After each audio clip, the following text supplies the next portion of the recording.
Wisconsin Eye is at the governor's residence to do a year-end interview with Governor Scott Walker. And Governor, you know me, I need all the help I can get. So I've asked Julia Brunson. She is a sophomore at Ronald Reagan Prep College at MPS to join me. Thank you very much for letting us both in. But thank you. Great to be with you both. Well, first question. In a few weeks, you will start your 4th year as governor. Mm-hmm. How will you govern differently in January 2014 than you did in January 2011? What lessons have you learned? I think one of the big things people will see as we go into the new year, we'll be doing a lot of listening sessions, particularly on tax reform. One of the things we've talked about before was that in 2011, I was so eager to fix things, I just went out and started fixing them without talking about them or listening to people about them.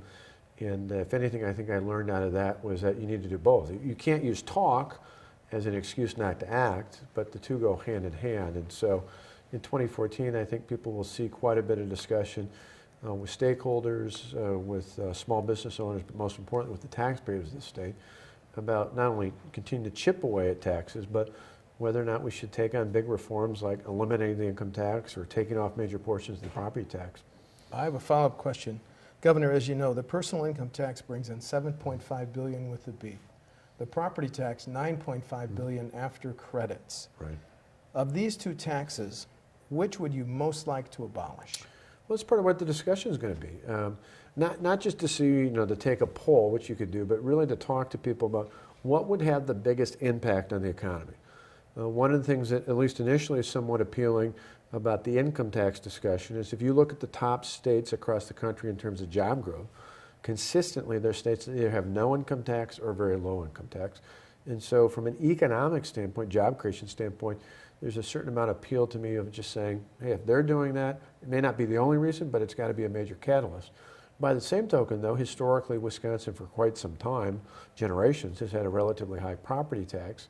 And for a lot of small business owners as well as individuals, that's a burden that might have an impact on the economy as well. So that's why, unlike governors in other states this past year, Louisiana and Nebraska and places like that, where they threw out ideas to get rid of the income tax, but it quickly died in the legislature, we're going to spend the time actually listening to people to get the feedback to really know what would have the best impact and what would the public like us to do. Do you want that dialogue on abolishing the income tax or the property tax, or phasing it back or cutting it half? Sir? Wide open.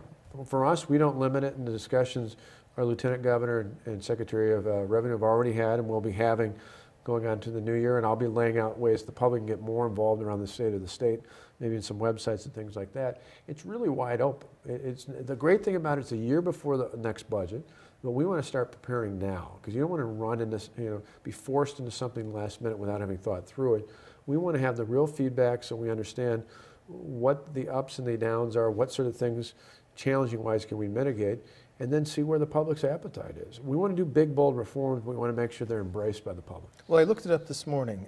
These states surrounding us have these sales tax rates. Illinois, 6.25%. Yep. Minnesota, 6.85%. Iowa, 6%. Michigan, 6%. Is Wisconsin's 5% sales tax too low? It is low, and actually you got a number of those. Illinois is a good example. Not only do they have a state tax that's higher, most of the border counties, and even down into Cook County, for example, has almost a 10% because they have local options taxes. Mm-hmm. So they have taxes collected at the local level, even for things like their transit authority and others.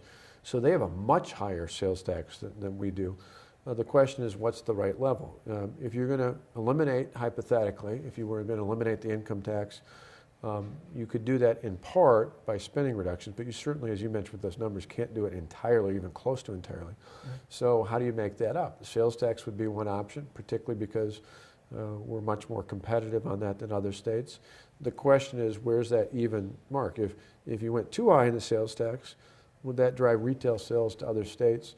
And so we need to be mindful of those concerns. And that's why we're having this early discussion to really hear from people, again, not just to take a poll, but to say what are the potential pitfalls to any of these options.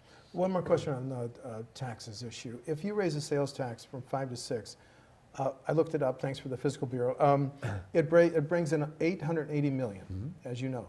That's kind of a down payment on a property tax of $9.5 billion. Yep. And income tax is $7.5. So you can't do it all by raising the sales tax, or can you?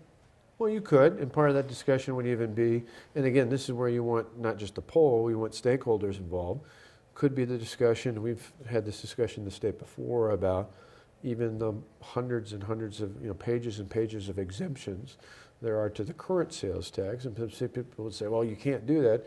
Well, in the big picture, if the trade-off were there wasn't an individual income tax, which doesn't just apply to each of us as individuals, most of our employers in this state pay individual, not corporate tax. So if many of those employers that otherwise would benefit from a sales tax exemption now weren't paying individual income taxes on themselves and their businesses, that might be an even trade-off. And those are all very detailed issues we need to look through, and that's why it's really good to have this kind of discussion now without a specific plan on the table, because then you're not having people react. All too often, you've seen over the years here, an idea gets thrown out and then people like piranha jump on it for everything they don't like, versus saying, boy, if you had your way, if you could really put in place true tax reform, what would it be and how would you do it? And then as we hear from different people and different groups and different ideas, then we could say, well, if you don't like this idea, what about this? What about, and then carefully piece this together in something that I think in the end could be really very exciting. But you don't want the sales tax charge on healthcare and groceries, do you? No, I think at a minimum, if the sales tax were to be an option to eliminate something like property or income taxes, there'd have to be ways to mitigate the impact on low-income individuals. So things like food, things like prescription drugs, maybe even carving out things like the cost of clothing up to a certain amount or things like that, essentials that could mitigate that damage. Because then what people sometimes complain could be regressive could actually be fairly positive, because if essentials for working families were carved out, then the things above it are kind of extras. There's things where then we could, at least conceptually, could be taxed on consumption above our essential needs. And that might be actually a more level playing field. The Kenosha casino decision is pending. Mm-hmm. Do you think you can find a way to hold the Potawatomi harmless if you approve the Kenosha casino, Governor? Well, not only the Potawatomi, but the Ho-Chunk. That's Ho-Chunk. one of the concerns, because you have the biggest impact by far would be in Milwaukee to the Forest County Potawatomi and to Forest County, because some of their proceeds go to run operations in northern Wisconsin. But it has to a lesser extent. I mean, I think one objective report we saw suggested that it would be an impact about $19.5 million to the Ho-Chunk, so it would have an impact in Sauk and Dane County.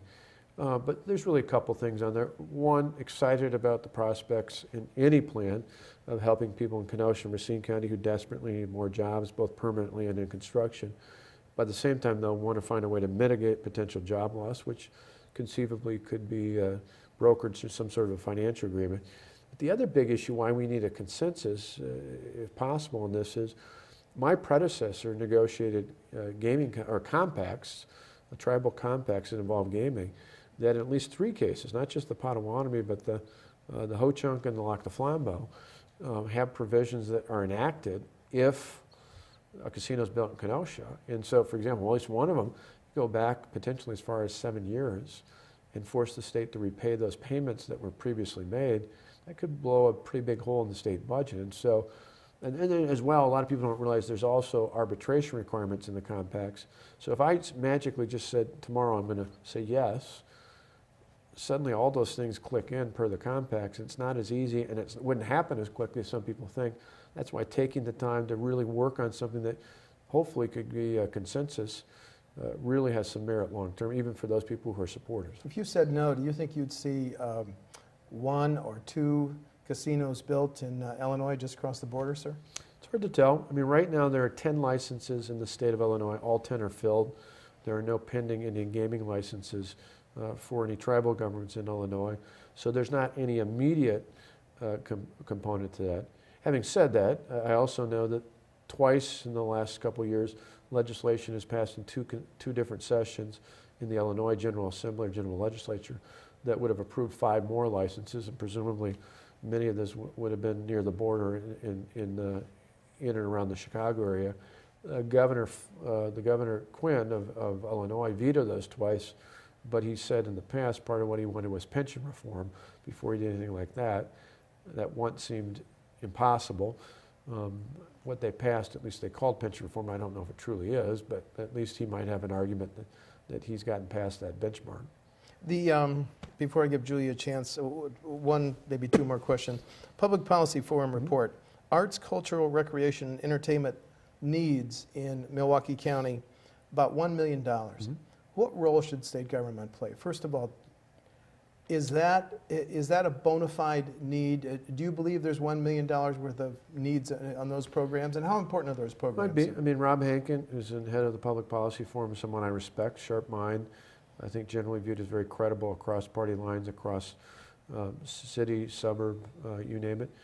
I think the part of the reason for that report was in the larger context of should there be a public role for a new arena that would house the Milwaukee Bucks if they were going to view that as a way to stay, particularly if there's either new or additional owners along with Senator Cole.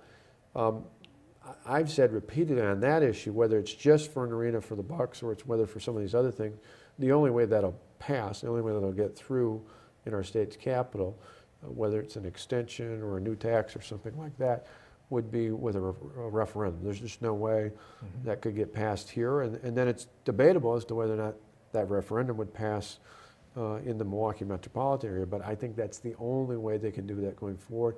And I think long before they get to that point, there'd have to be some pretty heavy components offered up in the private sector that it couldn't be fully a public entity. It has to have public support, or has to have voter support, a referendum, a binding referendum vote on it to enact anything. And I think for the voters to support it, it would have to show that there was a significant private sector investment as well.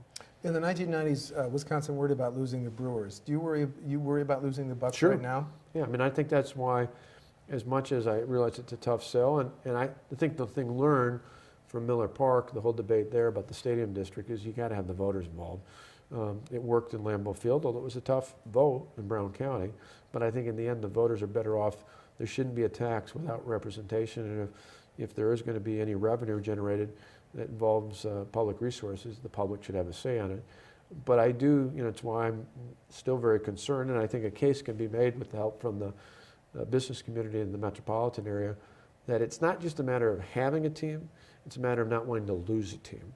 That's different. If we didn't have a team, and I think there could be a much different debate about whether or not it warranted raising the resources needed to build an arena to capture a new team in the Milwaukee area. But once you have one, it predates me, but I think there's a reality that there is a problem if you lose a team, particularly for the second time. Julia, you've been very patient. It's your turn. Thank you. Well, coming from a person who's in high school right now, as we look to the future, what are your goals for Wisconsin high school students, and what's your plan to achieve those goals?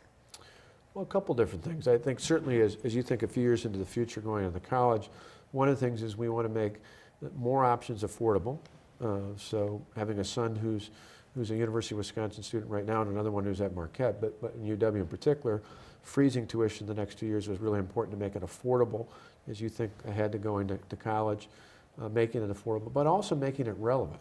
One of the things we've stressed with our Board of Regents for all of our campuses, whether it's big or small or in between, is making sure that the things that you're able to learn in your college or your university experience are relevant to where jobs are, to where your interests are, to where opportunities are here in the state and around the globe. I also think in terms of high school as well, that relevance applies. That I think in the coming years we're going to try and find ways to look at the educational experience differently. My kids have started to show me that, but the whole idea that really goes back not just years but centuries, that one person standing in front of a room full of students is somehow the perfect way to provide an education, I think is worth re-examining. And so I think some of the flexibilities we've given our schools allow schools and principals and school districts to start looking at new and innovative ways to say maybe with technology, maybe with the internet, maybe with YouTube and all sorts of other things, there's different ways that we can teach at a more individual level that doesn't just teach everyone in the classroom at the same pace. Did you have any follow-up, Julia? I think that's great. Thank you. Governor Walker, on behalf of Julia and Wisconsinite, thanks for taking the time to talk to us, and happy holidays. Merry Christmas to you and your family. Merry Christmas to both of you. Thank you. Thank you.